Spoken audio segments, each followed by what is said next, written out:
আজ তোমাদের শোনাবো কৃষ্ণপুরের এক ভয়ানক ঘটনা। কৃষ্ণপুর হাওড়া স্টেশন থেকে ট্রেনে 2 ঘন্টার দূরত্বে অবস্থিত একটা গ্রাম। ওই যে চায়ের দোকানটা দেখছো, ওটা হলো বনমালীর চায়ের দোকান। আর বনমালীর চায়ের দোকানে সন্ধে হলেই ভিড় জমায় এই 3 মক্কেল, অভিজিৎ, দামোদর ও বিনোদ। অভিজিৎ পেশায় স্কুল শিক্ষক, দামোদর পেশায় চালের ব্যবসায়ী, বিনোদ হল পূজারী। সারা দিন ঈশ্বর সাধনা আর বিভিন্ন মন্দিরে পৌরোহিত্য করে তার দিন কাটে। সারাদিনের কাজ মিটিয়ে শীত, গ্রীষ্ম, বর্ষা এই 3 জন বনমালীর দোকানে আসে। এইরকম এক ঝড় বাদলের রাতে 3 মক্কেলের আড্ডা বসল বনমালীর চায়ের দোকানে। এই এই তোমরা শুনেছ, এই আমাদের ভোম্বলের জেঠিমার অবস্থা ভালো নয়। জমে মানুষে টানাটানি করছে, এই যায় তো সেই যায়। হ্যাঁ, আজ দোকানে ভোম্বলদের পাশের বাড়ির ওই হারান কাকা এসেছিল, সেও এই কথাই বলছিল। ও বনমালীদা, খবর শুনেছ? কি খবর রে হারু? আরে ভোম্বলের জেঠিমা এই মিনিট 15 আগে মারা গেছে গো। গজেন ডাক্তার এসে ডেথ সার্টিফিকেট লিখে দিয়ে গেল। সে কি? হ্যাঁ গো, আমি ওদের বাড়ির দিকে যাচ্ছি, তোমরাও পারলে এসো। এতক্ষণ তো আমরা সবাই ভোম্বলের জেঠিমার কথাই বলছিলাম, আর সেই মানুষটাই। হ্যাঁ গো বনমালীদা, আমারও কিরকম গাটা ভার হয়ে আসছে গো। যে মানুষটার নামে এতক্ষণ কথা বলছিলাম, সেই মানুষটাই মারা গেল। একে ভর সন্ধেবেলা, তার মধ্যে একাদশী। অনেক দোষ পেল মারা যাওয়ার সময়। উফ, যত সব ভিতর টিপ। এতে আবার গা ভার হয়ে আসার কি আছে? মানুষটা তো এতদিন ধরে ভুগছিল, একদিন না একদিন তো মরার কথাই ছিল। তাই শোনো, এখন ভয়টয় না পেয়ে চলো ভোম্বলদের বাড়ি যাই। ওদের এই দুঃখের দিনে পাশে গিয়ে দাঁড়ানোটা আমাদের সামাজিক কর্তব্য। চলো সেটা পূরণ করো। হ্যাঁ হ্যাঁ, চলো এগিয়ে যাই। বাড়িতে একজন মারা গেছে, আর সেখানে বাকিরা দরজায় দাঁড়িয়ে আছে। কেউ মৃতদেহের সাথে নেই। এটা দেখে দামোদর, বিনোদ এবং অভিজিৎ 3 জনেই চমকে ওঠে। পরস্পরের দিকে তাকালেও কিছু বলতে পারে না। ভোম্বল, তোর জেঠিমার খবরটা পেয়েছি, সেটা শুনেই আমরা এলাম। সত্যি খুব খারাপ লাগছে। ওনার আত্মার শান্তি কামনা করি। আচ্ছা, তোরা 3 জনেই এখানে, তাহলে জেঠিমার মৃতদেহের সাথে কে আছে? তারপর ভোম্বলের মা ভয়ার্ত গলায় যা বলল, তা শুনে সকলের শিরদাঁড়া দিয়ে ঠান্ডা হিমের স্রোত বয়ে গেল। ওরে বাবারে, ভূত ভূত ভূত! পালাও পালাও পালাও পালাও, সকলে পালাও! ভোম্বলের মরা জেঠিমা আবার বেঁচে উঠেছে। যাকে ডাক্তার একটু আগে মৃত বলে ডেথ সার্টিফিকেট দিয়ে গেল, সেই মানুষ এখন খাটের উপর উঠে বসে আছে। কি কি বলছেন? মরা মানুষ বেঁচে উঠেছে? এসব হয় নাকি? হ্যাঁ রে বাবা, হয় হয়, আলবাত হয়। আমরা নিজেরা গিয়ে দেখে এসেছি। ফিরে চলো অভিজিৎ, বিনোদ, ফিরে চলো ফিরে চলো। পাড়ার বাকি লোকদের নিয়ে তারপর আসবক্ষণ। এখন ওই ঘরে যাওয়ার কোনো দরকার নেই। উফ, আবার এই ভয় পাওয়া শুরু হলো। কতবার বলেছি না, ভূত প্রেত বলে কিছু হয় না, সবই মানুষের ভুল ধারণা। ভোম্বল, তুই আমার সাথে জেঠিমার ঘরে চল, আমি গিয়ে দেখতে চাই। ঠিক আছে, চলো। কে কে গো তোমরা? তোমরা একটু ভোম্বলকে ডেকে দেবে? কখন থেকে ডাকছি, কেউ আমার ঘরে আসছে না। মনে হচ্ছে আমি যেন ভূত। আমার কাছে এলেই আমি ধরে খেয়ে ফেলবো।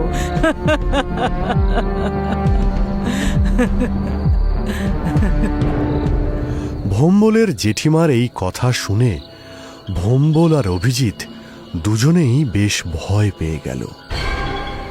জেঠিমা, এই তো আমি ভোম্বল। তুমি আমায় চিনতে পারছো না? ও বাবা, ভোম্বল, এদিকে আয়। আয় বাবা, আমার পাশে এসে বস। তা আমায় এরম ভয় পাচ্ছিস কেন? কখন থেকে তোদের ডাকছি বলতো? আমার যে খুব খিদে পেয়েছে রে। তোরা কি রে ভোম্বল, বয়স্ক মানুষটার কখন থেকে খিদে পেয়েছে, আর তোরা কেউ ভয়ে এই ঘরেই ঢুকছিস না। এই বৃষ্টির দিনে হয়তো একটু ঝিম মেরে গেছিল, আর তোরা সঙ্গে সঙ্গে ভেবে নিলি মানুষটা মরে গেছে। ছি! না মানে আমি তো কিছুই বুঝতে পারছি না। এখন আর মানে মানে করতে হবে না, জেঠিমাকে আগে খেতে দে। আমরা চলি জেঠিমা, আপনি খেয়ে দে বিশ্রাম নিন, ঠিক আছে? আমরা পরে আসবো। হ্যাঁ।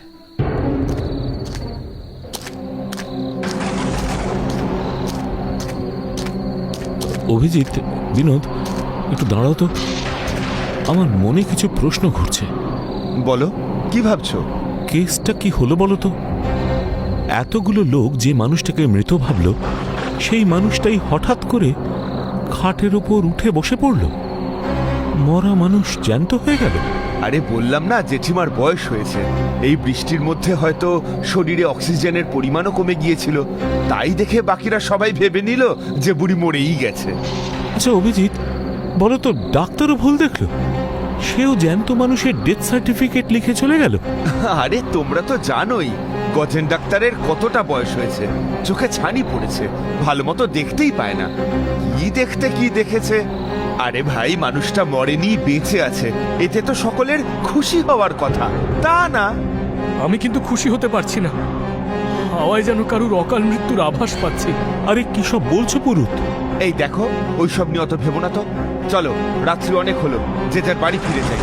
আবার বৃষ্টি নামলো বলে। বৃষ্টি তো একেবারে ঝেঁপে আসছে। চলো চলো, যে যার বাড়ি ফিরে যাই।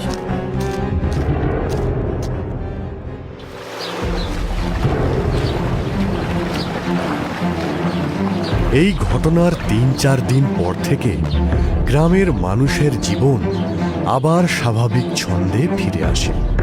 কিন্তু তারপর থেকে রাত হলেই গ্রামে বিভিন্ন ভৌতিক কার্যকলাপ শুরু হয়।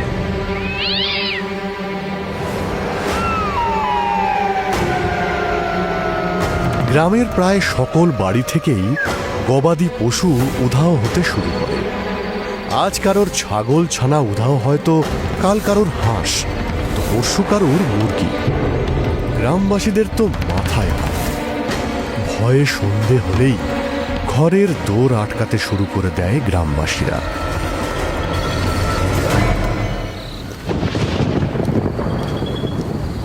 আরে অভিজিৎ, কি দরকার ছিল বলো তো ভাই, এই বৃষ্টির মধ্যে ছাতা মাথায় গ্রামের এ প্রান্ত থেকে ও প্রান্ত হেঁটে বনমালীদার দোকানে চা খেতে যাওয়ার? আরে বন্ধু, এই বৃষ্টির মধ্যে গরম গরম চা, সাথে তেলে ভাজা, খাওয়ার মজাটাই তো আলাদা। বিনোদটা না এসে এই মজাটা মিস করি। কিন্তু নিজেরা খেতে বেরিয়ে যদি কোনো ভূতের পেটের খাবার হয়ে যায় ভাই, সেটা কি ভালো হবে? জীবনের মতন শেষ চা খাওয়া হয়ে যাবে ভাই অভিজিৎ, মনে থাকে যেন। দূর দূর দূর, তুমি এত ভয় পাচ্ছ কেন?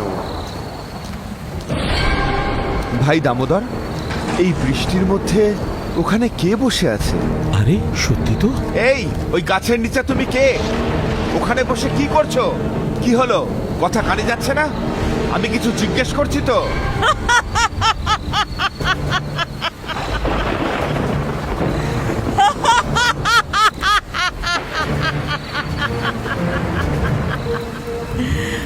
আমি কে জানার খুব শখ না তোদের? হ্যাঁ? আয়, আয়, এবারেকার মতো তোর ঘর মটকায়। আয়, আয়, আয়।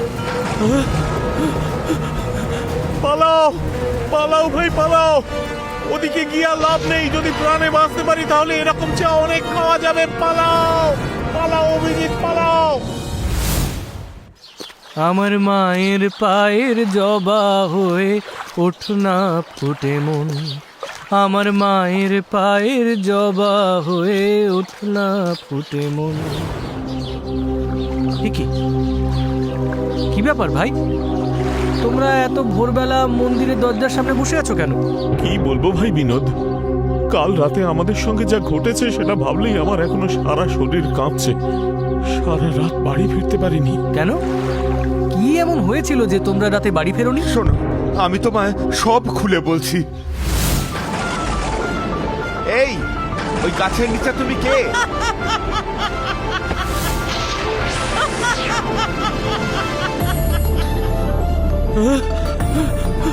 পালাও পালাও ভাই পালাও। এ কি বলছো অভিজিৎ?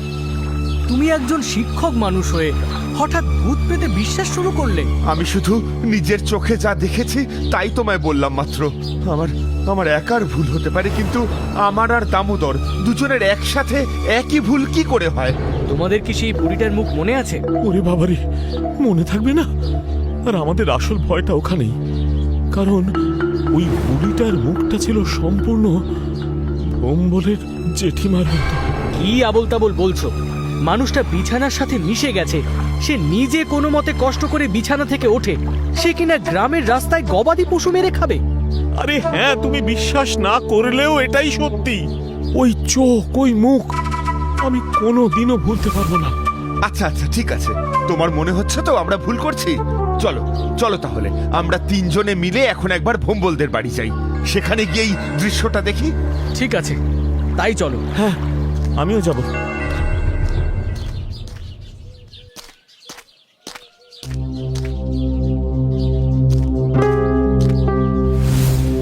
আরে তোমরা তিনজন সকাল সকাল আমাদের বাড়িতে, কি ব্যাপার? আরে না না, আমরা তিনজনেই এলাম তোর জেঠিমার সাথে দেখা করতে। কয়েকদিন আগে যা অবস্থা গেল, আরে বাপ, সেই রাতের কথা ভাবলে আমার এখনো গায়ে কাঁটা দেয়। তাই ভাবলাম ওনার একবার খোঁজ নিয়ে যাই, উনি কেমন আছেন। একবার দেখা করা যাবে? না গো, জেঠিমার সাথে দেখা করা যাবে না। সেদিনের পর থেকে জেঠিমা কিরকম হয়ে গেছে জানো তো? সারা দিন ঘুমায়, লাখ ডাকলেও কিছুতেই ঘুম থেকে উঠতে চায় না। সারাদিন কারোর সাথে কথাও বলে না। না না, আচ্ছা আচ্ছা ঠিক আছে, উনি যখন সারাদিন বিশ্রাম নেওয়াই পছন্দ করেন, তাহলে আমরা আর জোর করে ওনার সঙ্গে দেখা করব না। আমাদের শুধু খবরটুকুই নেওয়ার ছিল, এই যা। আচ্ছা ভোম্বল, একটা প্রশ্ন ছিল তোর কাছে। কি প্রশ্ন গো?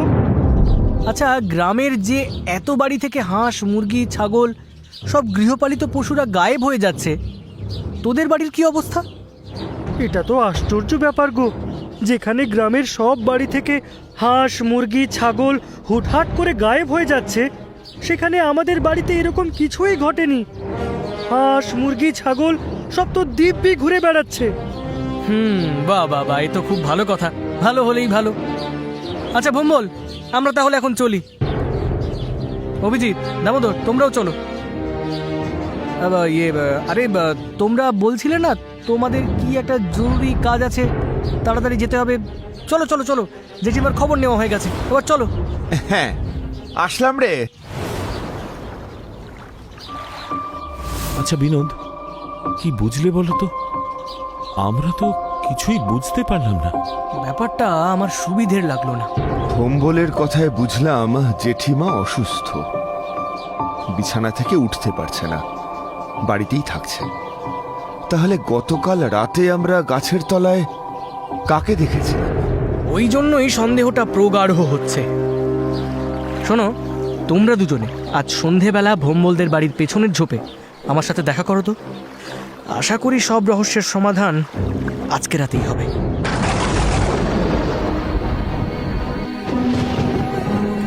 উফ, কি বিরক্তিকর ব্যাপার!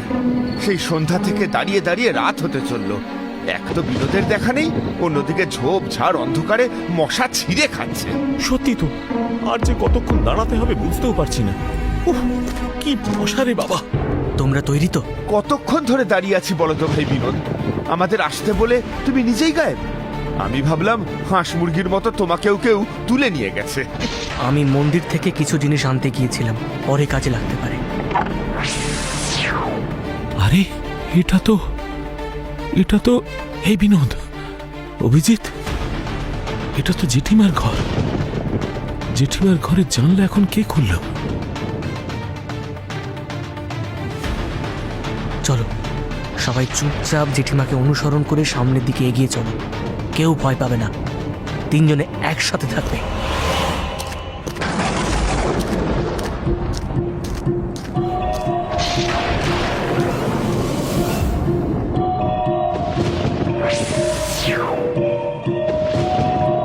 বিশ্বাস হচ্ছে না, বিশ্বাস হচ্ছে না, বিশ্বাস হচ্ছে না। এত বছর ধরে যা পড়েছিলাম, যা সকলকে পড়িয়েছিলাম, সব ভুল। নাকি আজকে নিজের চোখের সামনে যেটা দেখছি সেটা ভুল। দামোদর, তুমি আমার সঙ্গে এসো। আর অভিজিৎ, তুমি যাও ভোম্বলের বাড়ি থেকে ভোম্বলকে আর গ্রামের আরও কিছু মানুষকে ডেকে নিয়ে তোমরা যে গাছের নিচে সেদিন রাত্রে বুড়িকে দেখেছিলে সেই গাছের সামনে চলে এসো। আমার অঙ্ক আশা করি ভুল হবে না। আচ্ছা, আমি সরাসরি ওই গাছের নিচেই পৌঁছচ্ছি।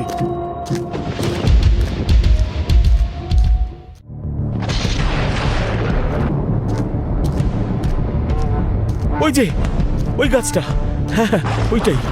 ওই গাছটার সামনে সেদিন রাতে আমরা বুড়িকে দেখেছিলাম। বুড়িটাও ওই দিকেই যাচ্ছে। চলো আমরা ওই দিকেই এগোই। এই, কে আছিস? নিচে নেমে আয়। কি করছিস উপরে? কিরে, কথা কানে যাচ্ছে না? নেমে আয় বলছি।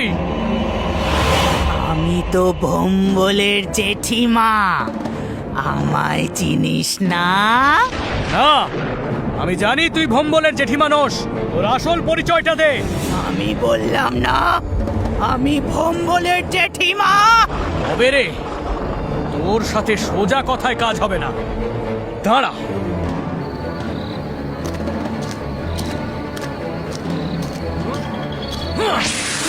ওরে বাবা রে,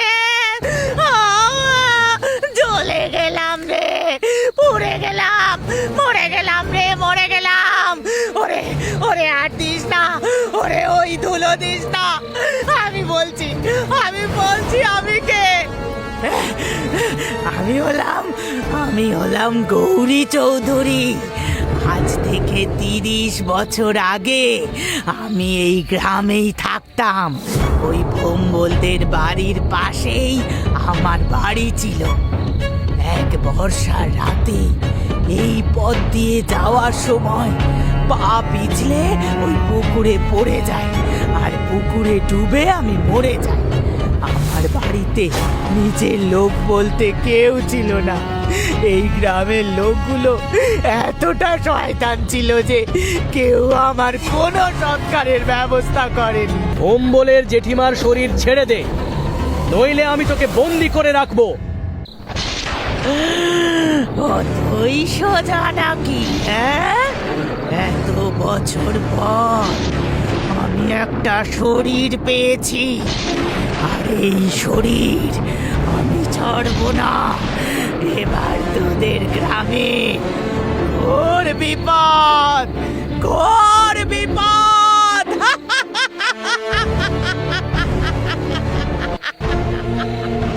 ভোম্বল, তুই তো সবই শুনলি।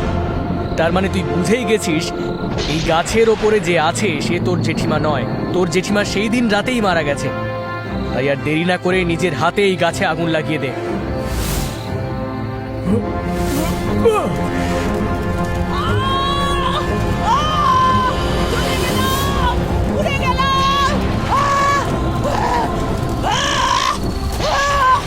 ভালো করলি না, কাজটা কিন্তু ভালো করলি না। তোদের ভালো হবে না। আমি আসবো, আমি আবার আসবো, আবার আমি ফিরে আসবো।